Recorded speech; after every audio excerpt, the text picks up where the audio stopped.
ပုံယူပါတယ်။တင့်ကိုမြန်မာသမိုင်းကော်မရှင်ကနေသမိုင်းသူတေတီအဖြစ်တာဝန်ခံခဲ့ပြီးဖြစ်ပါတယ်။တင့်ရဲ့တာဝန်ကတော့1885ခုနှစ်ကလေးကပျောက်ဆုံးနေတဲ့တီဘောပြင်လက်ထက်ကမြန်မာနန်းစဉ်တုံးရဲ့နာရီကိုရှာဖွေဖို့ပါ။ကုန်းမောင်မင်းဆက်ရဲ့အမှတ်တစိတောင်းပုံဖျောင်းတစိခတ်ထားတဲ့အလုံးခန့်အစာကိုရရှိပါလိမ့်မယ်။မန်လေးနန်းတော်ထဲမှာကန့်တက်ထားတဲ့ရှားပါမှတ်တမ်းတွေကိုပါကြည့်ရှုခွင့်ရမှာပါ။ထူးခြားတဲ့ခံစားမှုလို့တင့်ငယ်ချင်းမိတ်ဆွေတွေကိုပါမန်ရှင်းခေါ်ပြီးတူခေါ်လာလို့ရပါတယ်။အလုံးချိန်ကနန်းတော်ပိတ်ချိန်ည7:00နာရီကနေမနက်9:00နာရီထိဖြစ်ပါတယ်။လိုက်နာရမယ့်စီကံ5ခုရှိပါတယ်။စီကံနံပါတ်1ချက်သွေးအောင်တော်ဝင်ဒစိမ့်နဲ့တက်တာကိုညတကောင်ရန်ကြော်ရင်မဖွင့်ပါနဲ့။ဖွင့်မိရင်ချိန်စားလို့ထူးထူးဆန်းဆန်းစာသားကြီးကအနီရောင်မီးကိုနဲ့တူပေါ်လာပါလိမ့်မယ်။တင်ချိန်စားမိသွားပါပြီ။စီကံနံပါတ်2နန်းတော်မြေတိုက်ခန်းနဲ့တင်လန်းရှောင်းနေတော့အင်္ဂလိပ်ခေတ်ဟောင်းစီယူနီဖောင်းဝတ်ထားတဲ့ရေးတစ်ခုပေါ်လာပါလိမ့်မယ်။ငါတို့ယူထားတာတွေကိုပြန်ပေးရပါဆိုပြီးပစ္စည်းတစ်ခုကိုမှန်နေကနေပေးပါလိမ့်မယ်။မယူပါနဲ့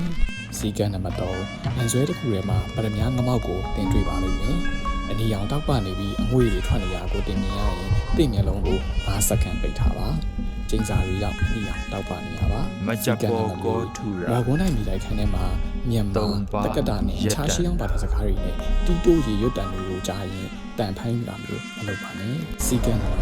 မနက်3:33မိနစ်မတိုင်ခင်မြေတိုက်ခန်းထဲကထွက်ခွာပါအဲ့ချိန်ရောက်ရင်လူမဟုတ်တဲ့အရေးတွေကဆင်းချံမှာရှောက်သွားတတ်ပါတယ်အဲ့ချိန်ကျော်သွားရင်မော်ကွန်တိုက်တကားမှာတင့်နံမည်နဲ့1885ခုနှစ်ရက်စွဲပါဆိုင်းဘုတ်တစ်ခုပေါ်လာပါလိမ့်မယ်တင်အင်ပြန်ခွင့်မရှိတော့ပါဘူးနောက်နေ့မီဒီယာမှာမန္တလေးနန်းတော်တွင်သူတေတီတအူပျောက်ဆုံးဆိုတဲ့သတင်းကောင်းစီးနဲ့သတင်းတက်လာပါလိမ့်မယ်စီကံများကိုလိုက်နာပါကံကောင်းပါစေ